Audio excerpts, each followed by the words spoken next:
والسلام على نبيه محمد المصطفى وعلى آله وأصحابه نجوم الهدى والتقى أما بعد. أعوذ بالله من الشيطان الرجيم. بسم الله الرحمن الرحيم. يا أيها الرسل كلوا من الطيبات واعملوا صالحا. صدق الله العظيم.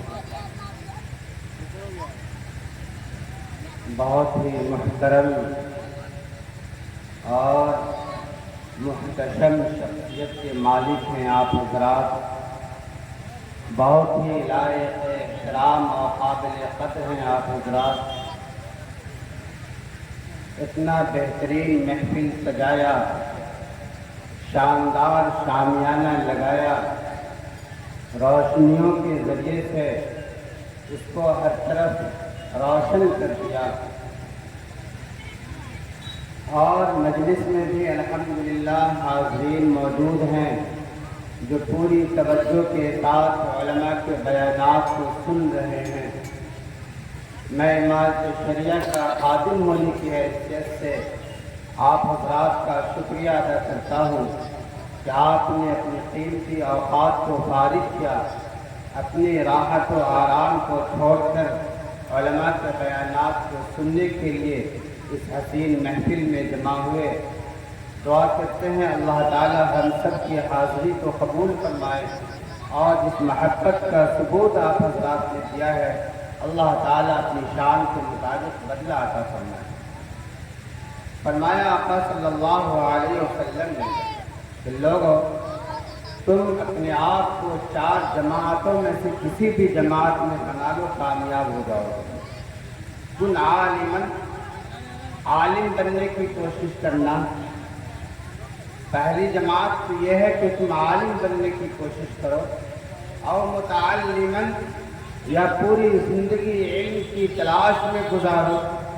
اگر تمہارے پاس اتنی بھی فرصت نہیں تو اور مستمعاً، جہاں علم کی باتیں ہو رہی ہوں، دین کی باتیں ہو رہی ہوں، اللہ اور اس کے رسول صلی اللہ علیہ وسلم کی باتیں ہو رہی ہوں، ان باتوں کو غور سے کان لگا کر سننا.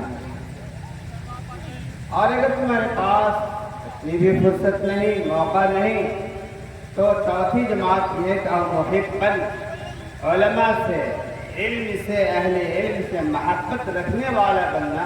وَلَا تَكُنْ خَامِسًا، 5ویں جماعت میں اپنے آپ کو مت بنانا، فَتَهْلِكَ، ورنہ ہلاک ہو جاؤ. 5ویں جماعت کا مطلب علماء سے، علم سے، اہل علم سے نفرت، اور اپنے سینے میں کینہ، بغض و عداوت علماء کے تعلق سے اپنے دلوں میں مت رکھنا، ورنہ تم ہلاک ہو جاؤ. آپ یہاں جمع ہیں، ہم سمجھتے ہیں کہ علماء کی محبت میں آپ یہاں جمع ہوئے ہیں، علم کی اور دین کی محبت میں جمع ہوئے ہیں. اللہ تعالیٰ آپ کے اس جمع ہونے کو قبول فرمائے اور اس محبت کو ہمیشہ قائم رکھے اور اپنی شان کے مطابق بدلا کرے.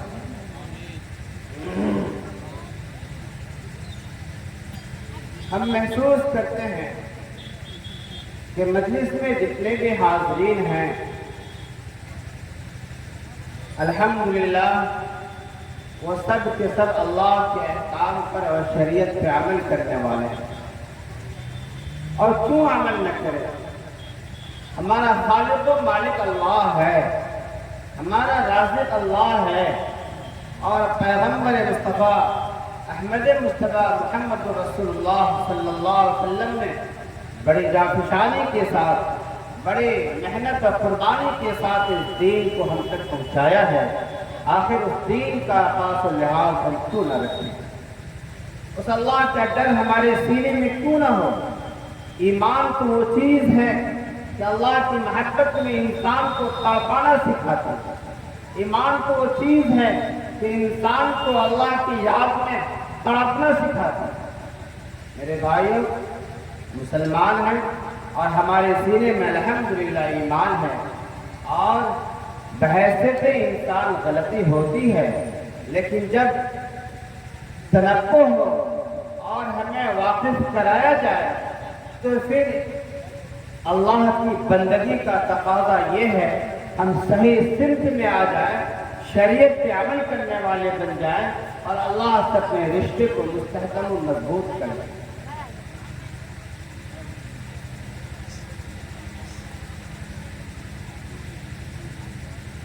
میں سمجھتا ہوں کہ آپ حضرات کی توجہ ادھر نہیں ہے اور تھوڑا اسٹینڈ چھوڑ دیجیے۔ اس طرح سے ایسے اسٹینڈ میں آپ بیٹھے ہوئے ہیں، اس سے نیند آتی ہے۔ آرام سے بیٹھ جائیں، چار زانوں بیٹھ جائیں، پلاتی مار کے بیٹھ جائیں ٹھیک ہے، لیکن ایسے اسٹینڈ لگا کے نہ بیٹھیں۔ ہمارے ساتھی نے تعارف کرایا کہ ہم دارالافتا میں رہتے ہیں اور فتویٰ لکھتے ہیں۔ وقت کم ہے، میں آپ کو ایک درد آپ کے سینے میں منتقل کرنا چاہتا ہوں۔ اگر آپ کے سینے میں تڑپنے والا دھڑکنے والا دل ہے تو جو واقعہ میں بیان کرنے جا رہا ہوں اس پہ آپ کے دل کو تڑپنا چاہیے اور اس درد کو محسوس کرنا چاہیے، اور اگر دل نہیں بلکہ پتھر کا سل ہے تو پھر آپ کو زمین کے اوپر نہیں بلکہ زمین کے نیچے رہنا چاہیے۔ ہم سمجھتے ہیں کہ یہاں جتنے بھی لوگ ہیں الحمدللہ اپنے پہلو میں تڑپنے والا دل رکھتے ہیں، اور جو واقعہ میں بیان کرنے جا رہا ہوں اس پہ آپ کا دل پسیجے گا، تڑپے گا اور اپنی اصلاح کی کوشش کریں گے انشاءاللہ۔ ذرا ہاتھ اٹھا لیں۔ الحمدللہ آپ بیدار ہیں اور باتوں کو سنیں۔ میں قوم کی ایک بیٹی کا خط آپ کو سنانا چاہتا ہوں۔ دارالافتا میں ایک بیٹی نے سوال لکھا، ایک تحریر لکھی اور نیچے ایک سوال تھا۔ پہلے اس بیٹی کا خط سن لیجیے۔ محمد رسول اللہ صلی اللہ علیہ وسلم کی امت کی یہ بیٹی مفتی صاحب کو خطاب کرتے ہوئے، مفتی صاحب کو متوجہ کرتے ہوئے لکھتی ہے، مفتی صاحب میں اپنے باپ کی اکلوتی بیٹی، اللہ تعالیٰ نے مجھے حسن و جمال سے نوازا، سیرت بھی میری اچھی، کردار بھی اچھا، میں خوبصورت بھی ہوں اور خوبصورت بھی۔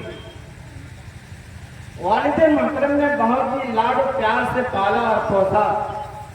مفتی صاحب میں دیکھ رہی تھی کہ والد چند مہینے سے کچھ پریشان دکھ رہے ہیں، چند مہینے سے پریشان دکھ رہے ہیں۔ میں نے تجسس کیا، حالات کو بھانپنے کی کوشش کی، والد کیوں اتنا پریشان دکھ رہے ہیں؟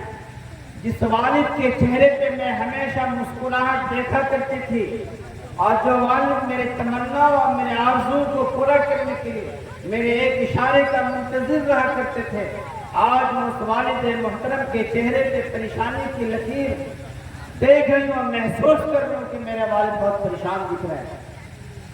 میں نے اپنی امی سے جاننا چاہا، امی میں اپنے والد کو مسکراتا ہوا چہرہ نہیں دیکھ پا رہی ہوں، اس کی وجہ کیا ہے؟ والدہ نے کہا، بیٹی تم سیانی ہو چکی ہو نا، تمہارے لیے رشتے کی ضرورت ہے نا، تمہیں شادی کرنی ہے نا اور تمہیں دوسرے کے گھر جانا ہے نا۔ ابا تمہارے لیے مناسب رشتے کی تلاش میں صبح ہوتی ہے، کبھی اس بستی میں، کبھی اس محلے میں، کبھی وہاں جاتے ہیں اور تمہارے رشتے کی تلاش کرتے ہیں۔ وہ بیٹی کہتی ہے، مفتی صاحب کئی دنوں سے میں اس طرح کا منظر دیکھ رہی تھی، والد تھک تھکا کر کے گھر آتے اور رات میں بھی انہیں سکون کی نیند نہیں آتی۔ ایک مرتبہ ایسا ہوا کہ ایک جگہ سے رشتہ کا پیغام آیا، والد محترم نے کہا کہ تشریف لائیے، وقت مقرر ہوا، والد محترم نے اپنی حیثیت کے مطابق ان کے کھانے پینے کا انتظام کیا، لوگ دیکھنے کے لیے مجھے آئے، والد محترم نے ان کی ضیافت کی، کھانا کھلایا اور اپنی حیثیت کے مطابق جو ہو سکا کھلایا پلایا۔ کھانے سے فارغ ہونے کے بعد ان لوگوں کا تقاضا ہوا کہ میں لڑکی کو دیکھنا چاہتا ہوں، کیونکہ ہمیں پہلے سے کہہ دیا گیا تھا کہ ذرا تم ٹھیک ٹھاک سے لباس پہن لینا اور اپنے آپ کو تیار کر لینا، تمہیں دیکھنے کے لیے کچھ لوگ آئیں گے۔ مفتی صاحب جب ان لوگوں کی فرمائش ہوئی کہ میں لڑکی کو دیکھنا چاہتا ہوں، میں ایک ٹرے میں چائے لے کر گئی، میری نگاہیں نیچی تھی اور میں نے مہمانوں کے سامنے چائے پیش کیا۔ لوگوں نے چائے کا پیالہ اپنے ہاتھ میں لیا، ہاتھ میں چائے کا پیالہ تھا، نظریں میرے چہرے پہ تھی، میری لمبائی پہ تھی، میری جسم جسامت پہ تھی۔ میں نے چائے ان کے حوالے کیا، تھوڑی دیر میں وہاں کھڑی رہی۔ لوگوں نے پوچھا بیٹی کیا نام ہے؟ میں نے نام بتایا، والد کا نام پوچھا، والد کا نام بتایا، میرے ایجوکیشن کے متعلق دریافت کیا کہ تمہاری تعلیم کہاں تک ہے، میں نے تعلیم بتائی۔ اس کے بعد کہا کہ آپ جا سکتی ہیں۔ میں چلی گئی، مہمان خواتین دوسرے روم میں تھی، میں وہاں سے ہٹ کر دوسرے روم میں دریچے سے جھانک کر میں دیکھنے لگی اور کان لگا کر سننے لگی ابا میں اور مہمانوں میں کیا بات ہوتی ہے، آج والد کی پریشانی ختم ہوتی ہے یا بڑھتی ہے۔ مہمانوں سے والد محترم نے پوچھا لڑکی دیکھا؟ کہاں دیکھا؟ پسند آئی؟ کہا الحمدللہ، جیسا رشتہ مجھے چاہیے تھا، جیسی لڑکی مجھے چاہیے تھی، ویسی لڑکی اللہ تعالیٰ نے آج مجھے ملا دیا۔ ہمیں ایسی لڑکی کی ضرورت تھی، ایسی پڑھی لکھی لڑکی کی، ایسی خوبصورت لڑکی کی ضرورت تھی۔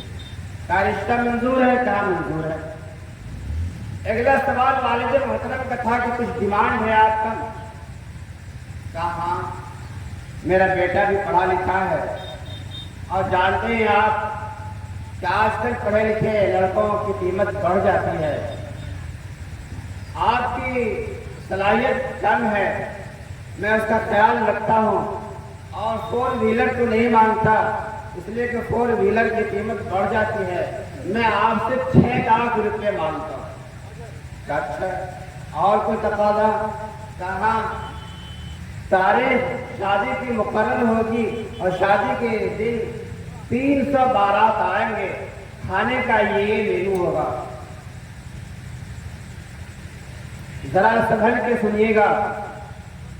وہ بیٹی کہتی ہے مفتی صاحب میں نے ایسا منظر اپنی آنکھوں کے سامنے کبھی نہیں دیکھا تھا، یہ سننے کے بعد میرے والد کا سر نیچے ہوتا ہے، میں دیکھ رہی کہ ان کی آنکھوں سے ٹپ ٹپ آنسو ان کے دامن پہ گرتا جا رہا ہے۔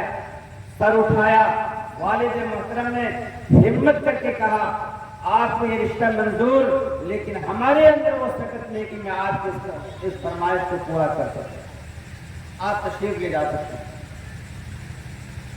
بیٹی کا اگلا سوال تھا مفتی صاحب میں نے اپنی نظروں کے سامنے ایسا منظر کبھی نہیں دیکھا تھا اور میں نہیں چاہتی کہ اپنی زندگی میں کبھی ایسا منظر دیکھوں اور اپنے والد کی پریشانی دیکھوں، آپ اجازت دیتے ہیں کہ میں خودکشی کر کے اپنی جان اپنی قربان کر دوں اپنے رب کے سامنے؟ آپ اجازت دیتے ہیں، خودکشی کی اجازت دیتے ہیں، اپنے آپ کو قربان کر دینے کی اجازت دیتے ہیں یا نہیں دیتے، تاکہ میں اپنے نظروں کے سامنے اپنے والد محترم کی پریشانی کو نہ دیکھوں؟ یہ ایک بیٹی کا سوال تھا، میں یہ سوال آپ سے کرنا چاہتا ہوں۔ یہ تو ایک بیٹی کا سوال تھا، نہ جانے کتنی بیٹیاں آج اپنے جسم میں پیٹرول چھڑک کر اپنی جان کو قربان کرتے رہی، نہ جانے کتنی بیٹیاں پنکھے میں لٹک کر اپنے آپ موت کو اپنے گلے لگا لے رہی، نہ جانے کتنی بیٹیاں غیروں کا ہاتھ تھام کر اپنے ایمان کو قربان کر دے رہی ہیں۔ وہ بیٹیاں جس کی زبان پہ کلمہ طیبہ لا الہ الا اللہ محمد رسول اللہ کا ترانہ جاری ہوتا تھا، وہ بیٹیاں جس کی پیشانی رکھ کے حضور جھک کر اور سجدے میں مچلا کرتی تھی، وہ بیٹیاں جو قرآن کی تلاوت کیا کرتی تھی، آج وہ بیٹیاں غیروں کا مذہب قبول کر کے اور اس کی زبان پہ اللہ کا نام کے بجائے غیر اللہ کا نام آتا ہے، وہ اپنی پیشانی کو اللہ کے سامنے جھکانے کے بجائے غیر اللہ کے سامنے جھکانے کے۔ یہ تو ایک بیٹی نہیں، لاکھوں بیٹیاں اس طرح کی، اس کا ذمہ دار کون ہوگا؟ کون ہوگا اس کا ذمہ دار؟ ذرا بتائیے۔ یہ بیٹی آپ سے پوچھنا چاہتی ہے کہ آپ اجازت دیتے تو اس کو خودکشی کر لے؟ آپ اجازت دیتے ہیں کہ بیٹی مر جائے؟ کیا اس کو زمین پہ جینے کا حق نہیں ہے؟ وہ ظالم سماج جو جاتا ہے لڑکی والے کے یہاں کہتا ہے کہ ہمیں 4 چکیا چاہیے، 2 چکیا چاہیے، 6 لاکھ روپے چاہیے، 300 بارات لے کے جائیں گے اور یہ کھلائیں گے، وہ کھائیں گے۔ ذرا بتائیے نا، انسانیت کا درد اس کے اندر ہے، اس کے سینے میں دل نہیں ہے، اللہ کا خوف اور اللہ کا ڈر نہیں ہے؟ کیا محمد رسول اللہ نے ایسی شادی کی تعلیم دی ہے؟ کیا حضرات پیغمبر نے ایسی شادی کی ہے؟ حضرات صحابہ کرام نے ایسی شادی کی ہے؟ لعنت ہو ایسی شادی پر جس شادی میں دیوان ہو، لعنت ہو ایسی شادی میں جس میں بارات لے کر کے جایا اور لڑکی والوں کے اوپر بوجھ بنے۔ اگر آپ کے سینے میں دل ہو، تڑپنا چاہیے، مر جانا چاہیے، زمین کے اوپر دفن ہو جانا چاہیے زندہ۔ ہم کبھی ایسے منظر کو اپنے نظروں کے سامنے دیکھنا نہیں چاہتے کہ بیٹی ہم سے پوچھے کہ ہمیں خودکشی کی اجازت دیتے ہیں نہیں۔ آج یہ مسلمان قوم بیٹا پالتا ہے اس لیے کہ ہم لڑکے والے کے یہاں جائیں گے اور اس سے موٹی رقم لے کر کے اپنے بیٹے کو بیچیں گے، بارات لے کر جائیں گے اور اس کا فٹانی کریں گے۔